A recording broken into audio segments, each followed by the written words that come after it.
కాళ్లలో నొప్పి, నరాల వాపు వంటి లక్షణాలతో బాధపడుతున్నారా? వెరికోస్ వెయిన్స్ లో అత్యాధునిక చికిత్స Avis vascular centre. Welcome to Suman TV. నేను మీ సుమన్ టీవీ నాగ్. ప్రస్తుతం మనం టీనేజ్ పిల్లల్లో చూస్తే సెల్ ఫోన్కి బాగా అడిక్ట్ అయిపోయి ఉంటారు. అందులో ఉండేటువంటి కాంటెంట్ కానివ్వండి, లేదంటే ప్లెజర్స్ వల్ల కానివ్వండి, ఏ రకమైనటువంటి కారణాల వల్ల అయినా సరే కానివ్వండి, పిల్లలు సెల్ ఫోన్ లేనిదే బయటికి ఎక్కడికి వెళ్ళలేని పరిస్థితి. చదువు మీద ఫోకస్ కూడా తగ్గుతుంది.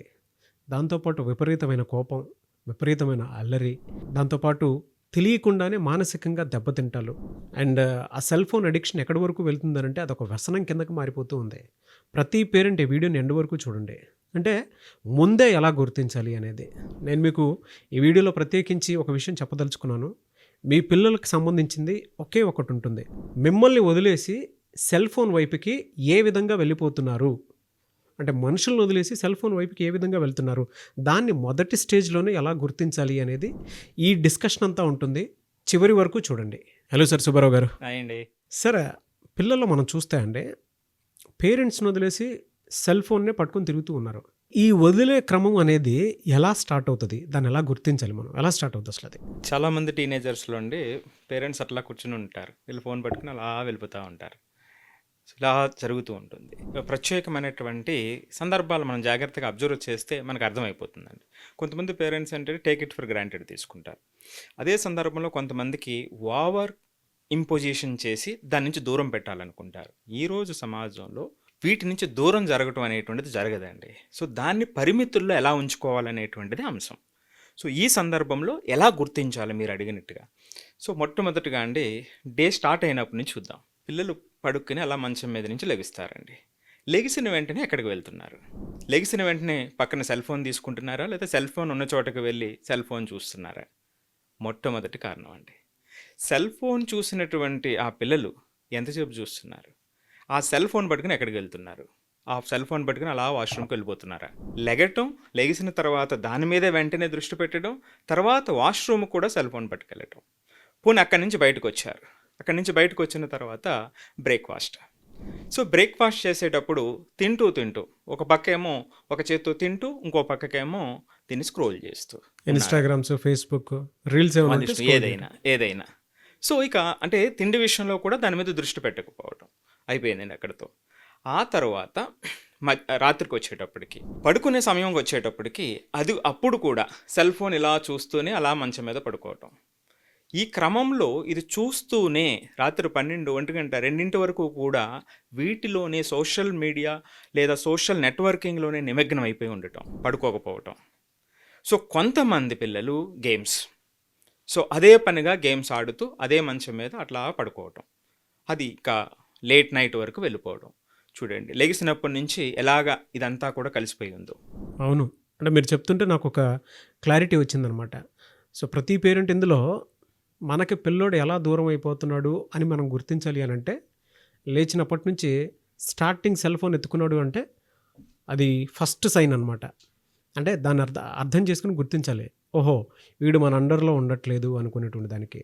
సెకండ్ వచ్చేటప్పటికి ఏదన్నా అంటే బ్రేక్ఫాస్ట్ లాంటివి చేస్తుంటారు కదా, అది టైంతో సంబంధం లేకుండా తినేటప్పుడైనా సరే పిల్లలు ఫోన్ పట్టుకొని ఇన్స్టాగ్రామ్ రీల్సో, ఫేస్బుక్ కాంటెంటో, నాకు లైక్స్ ఎంత వచ్చాయి, డిస్లైక్స్ ఎన్ని వచ్చాయి, నన్ను ఏం చేస్తున్నారు అనుకునేటువంటి ఆలోచనతోటి సెల్ ఫోన్కి పట్టుకుంటూ ఉన్నారు అని అంటే బయట వాష్రూమ్కి వెళ్ళేటప్పుడు, లేదంటే తినేటప్పుడు, లేదా పడుకునేటప్పుడు కూడా మీ పిల్లలు తెలియకుండానే సెల్ ఫోన్కి ఎక్కువగా అడిక్ట్ అవుతున్నారు అని అంటే that is the first sign. అంటే మమ్మల్ని వదిలేసి వేరే ప్రపంచానికి వెళ్ళిపోతున్నాడు, వాడి ఆలోచనలు వేరే ఉన్నాయి, సెల్ ఫోన్లో మాకు తెలియకుండానే తెలియనటువంటి విషయాలు ఏదో తెలుసుకొని తప్పు చేయబోతున్నాడు, దీన్ని మనం గుర్తించాలి అనుకునేటువంటి ఆలోచనకు వచ్చేసేయండి. ఖచ్చితంగా అండి. ఇప్పుడు మీరు చెప్పినట్టుగా నాగరాజు గారు, మైండ్ సెట్లో మార్పు మొదలయ్యింది. సో ఇవి ఎప్పుడైతే ఇప్పుడు చెప్పినటువంటి సైన్స్ మనం అబ్జర్వ్ చేసాం, మైండ్ సెట్లో మార్పు మొదలయ్యింది. అది ఇటు పక్కకి తీసుకెళ్తుంది అనేటువంటిది ప్రస్తుతానికి మనకు తెలియదు. ఎస్. సో దీనికి తోడండి, వాళ్ళు పెట్టినటువంటి పోస్టులకి లైక్స్ రాకపోయినా, కామెంట్స్ రాకపోయినా ఎక్కువగా బాధపడటం. సో ఇది ఎక్కువ కనిపిస్తూ ఉంటుంది. ఇక తరువాత సోషల్ ఇంటరాక్షన్కి దూరం అయిపోతూ ఉంటారు. అంటే వాళ్ళతో ఉన్నటువంటి ఫ్రెండ్స్తో కూడా సంభాషణ తగ్గిపోతూ ఉంటుంది. మా కుటుంబంతో అలాగే తగ్గిపోతుంది. ఫ్రెండ్స్‌తో కూడా తగ్గిపోతూ ఉంటుంది. ఇక తర్వాత కారణం అండి, చిన్నప్పటి నుంచి వీళ్ళకి కొన్ని హాబీస్ ఉంటాయండి. కొంతమంది బుక్స్ చదువుతారు, కొంతమంది బయటికెళ్ళి ఆడుకుంటారు, కొంతమంది ఫ్రెండ్స్‌తో ఎక్కువ గడుపుతారు, క్రికెట్ ఆడుతారు, రకరకాల హ్యాబిట్స్ ఉంటాయి వాళ్ళకి. వాటి నుంచి దూరంగా వెళ్ళిపోతూ ఉంటారు, తగ్గిపోతూ ఉంటుంది. వాటి మీద ఇంట్రెస్ట్ తగ్గిపోతూ ఉంటుంది. ఇక తర్వాత అండి, ఇంటర్నెట్ పోయింది ఇంట్లో. ఇంటర్నెట్ పని చేయట్లేదు, ఇంటర్నెట్ ఈజ్ డౌన్. లేదా కొన్ని యాప్స్ పని చేయట్లే. మరి అప్పుడు వాళ్ళ బిహేవియర్ ఎట్లా ఉంది? అన్సెటిల్డ్ బిహేవియర్ ఉందా? ఖచ్చితంగా అండి. అంటే ఇవి చాలా చాలా ముఖ్యమైనటువంటి అంశాలండి. ఇందాక చెప్పినట్టు వాటితో పాటుగా ఇవి చాలా చాలా ముఖ్యమైనటువంటివే. అంటే అటువంటి సందర్భంలోనే వాళ్ళు ఏ స్థాయిలో లోపలికి కూరుకుపోతున్నారు అనేటువంటిది మనకి అర్థమవుతుంది. ఏదైనా ఒక యాప్ డిలీట్ చేసి చూడాలి ఇంట్లో అయితే. ఖచ్చితంగా. ఏదో వాట్సాప్, ఇన్స్టాగ్రామ్, ఫేస్బుక్ ఒక్కసారి డిలీట్ చేసి ఒక వారం రోజులు 10 రోజులు ఫేస్లు చూడాలి. వారం రోజులు. ఓకే, దాన్ని బట్టి మనకు దూరంగా ఉన్నారా, దగ్గరగా ఉన్నారా, ఎంత దూరం అవుతున్నారు, అకాడమిక్స్ కి దగ్గరగా ఉన్నారా, దూరంగా ఉన్నారా, లేదంటే ఆన్లైన్లో ఎవరన్నా దొరికితే ఆ యాప్స్ త్రూ ఎవరైనా పట్టుకున్నారా అనుకునేటువంటి. ఖచ్చితంగా మంచి మాట చెప్పారు మీరు. నిజంగా చూడాల్సినటువంటిది టీనేజ్ వాళ్ళలో విపరీతమైనటువంటి చాలా ఉద్రేకం ఉంటుంది, కోపం ఉంటుంది, ద్వేషం ఉంటుంది, అలానే స్టార్ట్ అవుతుంది వాళ్ళలో నిజంగా సెల్ ఫోన్ తీసుకున్నప్పుడే. ఎస్ అండి. ఎందుకంటే మన కళ్ళ ముందు అనేక ఎగ్జాంపుల్స్ ఉన్నాయి కదండి. ముఖం తెలియకుండా ఫేస్బుక్లో లవ్ చేశారు, పెళ్లి చేసుకున్నారని రకరకాలు వింటూ ఉన్నాం కదా. ఖచ్చితంగా మీరు చెప్పిన మాట మంచి మాట, చాలా జాగ్రత్తగా చూడాల్సినటువంటిది. కొన్ని సందర్భాల్లో నెగిటివ్ కామెంట్స్ వస్తాయండి. సో మరి నెగిటివ్ కామెంట్స్ వచ్చినప్పుడు వీళ్ళ ఫీలింగ్స్ ఏమిటి? ఎంత లో ఫీల్ అయిపోతున్నారు? సో కంప్లీట్గా తినటం మానేస్తున్నారా? మనం ఏం మాట్లాడినా అసలు మనసుకే పట్టించుకోకుండా వెళ్ళిపోతున్నారా? అసలు మనం ఉన్నామనేటువంటి ప్రజెన్స్ని వాళ్ళు గుర్తించట్లేదా? ఖచ్చితంగా చూడాల్సినటువంటి అంశం అనమాట అండి. ఇక ఫైనల్గా పూర్ అకాడమిక్ రికార్డ్స్ అండి. అకాడమిక్ పెర్ఫార్మెన్స్ ఆటోమేటిక్గా డిక్లైన్ అయిపోతూ ఉంటుంది. సో ఇవి స్పష్టంగా మనకి వీళ్ళు ఖచ్చితంగా గుర్తించాల్సిన వ్యసనం దిశగా వెళ్ళిపోతుంది. సోషల్ మీడియా వీళ్ళు ఏదైతే వాడుతున్నారో అది వ్యసనం దిశగా, అడిక్షన్లో వెళ్ళిపోతుంది అనేటువంటిది ప్రాథమికమైనటువంటి అంశం అండి. దీన్ని ఒకే పిల్లవాడిని వదిలేస్తే రకరకాల సమస్యలు తర్వాత తలెత్తుతాయండి. ఎందుకంటే అండి అది విలువైన సమయం. ఆ విలువైన సమయంలో వాళ్ళు అనుకున్నది ముందుకు రాకపోతే, అరే నాకు ఎబిలిటీ లేదు అనేటువంటి స్థాయికి వాళ్ళు వచ్చేస్తే దాన్ని మరలా బౌన్స్ బ్యాక్ అవడం చాలా కష్టమైపోతుందండి. కొన్ని సంవత్సరాలు పట్టేస్తుంది. కానీ మీరు చెప్పినట్లు ఆ భావన ఎప్పుడు మొదలవుతుంది అని అంటే, ఇన్స్టాగ్రామ్లోను, ఫేస్బుక్లోను వీళ్ళు ఏదైనా పెట్టినటువంటి పోస్టులకి నెగిటివ్ కామెంట్స్ వచ్చినా, ఎవరూ పట్టించుకోవట్లేదు అనుకున్నటువంటి ఆలోచన వచ్చినా కూడా తెలియకుండానే అన్నిటి మీద ఎఫెక్ట్ పడుతుంది. Education point of view effect పడుతుంది, రిలేషన్షిప్లో పియర్ గ్రూప్స్ ఎవరైతే ఉంటారో వాళ్ళకి కొంచెం దూరంగా ఉండటానికి, ఏకాంతంగా ఉండటానికి, ఒంటరితనానికి అలవాటైపోయి, అండ్ దాంతోపాటు బెడ్రూమ్లోకి వెళ్ళి ప్రశాంతంగా ఉండటానికి, అంటే ప్రశాంతత అంటే వాళ్ళ దృష్టిలో ఏకాంతంగా ఎక్కువ గడపడానికి ప్రయత్నం చేసేటువంటి ఆలోచనలతో కూడుకున్నటువంటి భావన కలుగుతూ సోషల్ ఐసోలేట్ అయిపోతూ ఉంటారు. నిజంగా మీ పిల్లల్లో ఇది ఉందేమో మీరు ముందే గుర్తించండి. అంటే మేము మాట్లాడేటువంటి ప్రతి పాయింట్ మీ పిల్లలకు సంబంధించిందే, ఇది మీరు గుర్తించండి. అది అసలు జరుగుతుందా లేదా వీడియోని పక్కనే పెట్టి ఆ బిహేవియర్ మీరు వింటూనే ఉండండి, ఆ బిహేవియర్ అబ్జర్వ్ చేస్తూనే ఉండండి పిల్లల్లో. అది జరుగుతుందా లేదా, లేదు అనుకుంటే మీ పిల్లలు అసలు ఏం చేస్తున్నారు అనుకునేటువంటి ఆలోచనని ఒక్కసారి గుర్తుకు తెచ్చుకోండి. మీకు నిజంగానే తెలుస్తుంది మీ పిల్లలు ఎక్కడెక్కడ ఏ రకంగా తప్పులు చేసుకుంటూ సెల్ ఫోన్లో ఎడిక్ట్ అయిపోయి మిమ్మల్ని వదిలేసి వేరే ప్రపంచానికి వెళ్ళిపోతున్నారో మీకు క్లారిటీ వస్తుంది. ఇప్పుడు మీరు చెప్పినట్టుగా ప్రతి పేరెంట్ కూడా చాలా ఈజీగా అబ్జర్వ్ చేయొచ్చు అండి, చిన్నగా తీసుకోకూడదు. సో మరి అసలు దీనికి కారణాలు ఏమిటి అనేటప్పుడు ఒక 2 కారణాలు చెప్పచ్చు అండి, ఎందుకు వాళ్ళు అంత అట్రాక్ట్ అవుతున్నారు దానికి అనేటువంటిది. మొట్టమొదటి అండి, సులువుగా యాక్సెసిబిలిటీ ఉందండి. ఇప్పుడు మీరు ఫేస్బుక్ ఓపెన్ చేయాలంటే మీరు ఏమైనా డబ్బులు కట్టాలా సార్? మెయిల్ ఐడి ఉంటే చాలు. మెయిల్ ఐడి ఉంటే చాలు. ఇప్పుడు పిల్లలు అయితే పేరెంట్స్ మెయిల్ ఐడిలోనే ఉంది కాబట్టి ఆటోమేటిక్గా వాడేస్తున్నారు. వాడేస్తున్నారు. సో ప్రతిసారి పాస్వర్డ్ అప్లై చేయాలంటారా? అది కూడా అవసరం లేదు, రైట్ అండి. సో కాబట్టి మీరు మరి ఫోన్లో ఉంటేనే వాడగలుగుతారా? వెబ్ పేజ్లో వాడగలరు. ఐ ట్యాబ్లో వాడగలరా? ట్యాబ్లో వాడగలరు. సో ఎక్కడైనా యాక్సెసిబిలిటీ ఉంది. మీరు ఏమి రూపాయి కట్టవలసినటువంటి అవసరం లేదు, ఈజీగా యాక్సెసిబిలిటీ. పాస్వర్డ్ కూడా ఎంటర్ చేయవలసినటువంటి అవసరం లేదు. ఒకసారి మన డివైజ్లో ఉంది అంటే any time we can operate అండి. ఇది రూట్ కాజ్. సో కాబట్టి వీళ్ళు చేసేటువంటిది ఖచ్చితంగా యాక్సెసిబిలిటీ అలా ఇచ్చేసారు, ఎందుకంటే మీకు కొంచెం టెంప్ట్ చేయాలి కదా కాబట్టి. సో ఇది మొదటి కారణం అండి. ఇక రెండోది, చాలా జాగ్రత్తగా చూడవలసినటువంటిది సైకలాజికల్ రివార్డ్ అండి. సైకలాజికల్ రివార్డ్ అనేటువంటిది చాలా కూలంకషం అండి. చూడవలసినటువంటి అవసరం ఉంది. ఎందుకంటే ఇదే మైండ్ సెట్‌ని మార్చేస్తుంది. మీరు ఫేస్‌బుక్ కానివ్వండి, యూట్యూబ్ కానివ్వండి, ఇన్‌స్టాగ్రామ్ కానివ్వండి, ఏది తీసుకున్నా సరే సోషల్ నెట్వర్కింగ్ సైట్ తీసుకునేటప్పుడు అది ఎలా ఆపరేట్ చేయబడుతుందండి? సో, దానికొక అల్గారిథం ఉంది. ఆ అల్గారిథం ఏం చేస్తుంది? మన యొక్క ఇష్టాలని, మన యొక్క ఫీలింగ్స్‌ని అర్థం చేసుకుంటుంది. సో, దానికి సంబంధించిన కంటెంటే మరలా మరలా వస్తుంది. చూసారా? అంటే మన మైండ్‌ని అది రీడ్ చేసేసింది. ఎప్పుడైతే రీడ్ చేసేసిందో మనకు కావాల్సినటువంటిది అక్కడ దొరుకుతునేటప్పుడు ఏమవుతుందండి? సో, అది బాగా అట్రాక్ట్ చేస్తుంది. ఇది ప్లెజర్. ప్లెజర్‌ని ఇస్తుంది. మైండ్‌కి ఒక రివార్డే అంటే అప్రిసియేషన్ ఇస్తున్నట్లే అది. హమ్మయ్య! ఆ! ఒక మంచి రిలాక్సేషన్‌లోకి వచ్చాం. అది ఒకదాంతో మనం ఆగదు సెర్చ్ కదండీ. చేసేది కంటిన్యూగా మనకు దొరుకుతుంది కదా అక్కడే. యెస్. సో, ఇక రెండో సందర్భం అంటే చూడండి, అంటే ఇవన్నీ కూడా మైండ్ సెట్‌కి రిలేట్ అయినటువంటి పాయింట్స్. సో, రెండవది మీకొక లైక్ వచ్చిందనుకోండి, లేదా మంచి కామెంట్ వచ్చిందనుకోండి, ఏమనిపిస్తుంది? చాలా హ్యాపీగా అనిపిస్తుంది. అప్రిషియేట్ చేసినట్టు అనిపిస్తుంది. హ్యాపీగా అనిపిస్తుంది. ఉంటుంది. సో, మరి ఇది ఎందుకు ఇలా జరుగుతుంది అనుకునేటప్పుడు మన బాడీలో జరిగేటువంటి ఒక ప్రక్రియ అండి. సో, అది ఏమిటి అంటే డోపమైన్ అనేటువంటి ఒక న్యూరో ట్రాన్స్మిటర్ రిలీజ్ అవుతుంది. ఓకే. మనకి ఎప్పుడైనా సరే ఒక మంచి పని జరిగినప్పుడు లేదా మనం మంచిగా వాకింగ్ చేసినప్పుడు రిలీజ్ అయ్యేటువంటి ఒక డోపమైన్ ఉంటుందండి. ఇది ఒక ప్లెజర్‌ని ఇస్తుంది మనకి. కింగ్ అనమాట అండి అది మన న్యూరో ట్రాన్స్మిటర్‌లో. సో, అది ఒక ప్లెజర్‌ని ఇస్తుంది. ఎప్పుడైతే ప్లెజర్ ఇస్తుందో మనం ఖచ్చితంగా దానికి అట్రాక్ట్ అవుతాం. డోపమైన్ రిలీజ్ డోపమైన్ రిలీజ్ అయిన తర్వాత. సో, ఆ డోపమైన్ నెక్స్ట్ డోపమైన్ ఎప్పుడు రిలీజ్ అవ్వాలనేది వెయిట్ చేస్తూ ఉంటాం. Happy hormones. Happy hormones. So, మరి అలాంటప్పుడు మీకు ఒక క్వశ్చన్ రావచ్చు. మరి నెగెటివ్ కామెంట్ వస్తే ఏంటి అనేటువంటిది.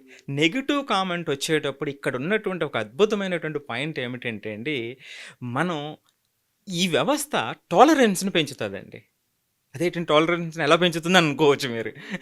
సో, ఇప్పుడు నెగెటివ్ కామెంట్ వచ్చింది. ఆల్రెడీ ఇందాక ఒక డోపమైన్ ఒకసారి వచ్చింది చూసారా?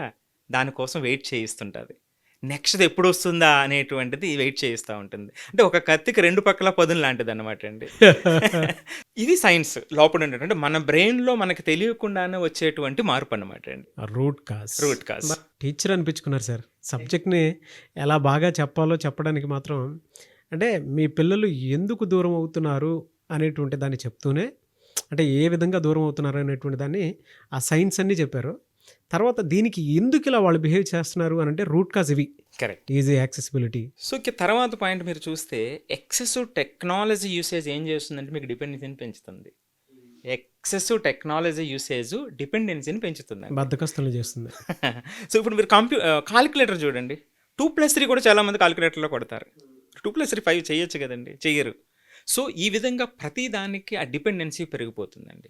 ఎప్పుడైతే డిపెండెన్సీ పెరిగిపోయిందో ఇంకా దాని మీద ప్రతీది కూడా దాని మీద ఆధారపడిపోతూ ఉంటాం.